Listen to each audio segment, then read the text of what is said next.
मटनला हळद मीठ लावते.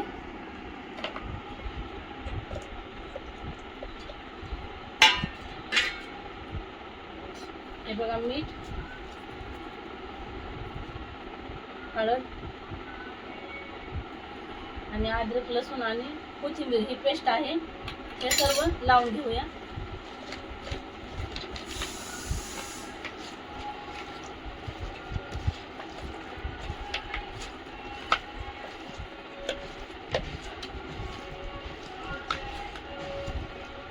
कसं छान लावलं.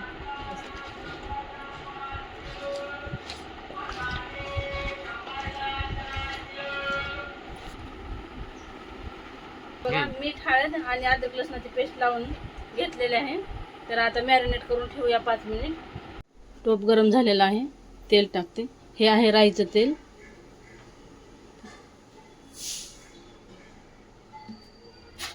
हे आहे गरम मसाले बघा. मसाले टाकून घेते पहिले. हे अद्रक लसूणची पेस्ट आहे. कोथिंबीर पण आहे याच्यामध्ये टाकलेली. परतून घेऊया सर्व.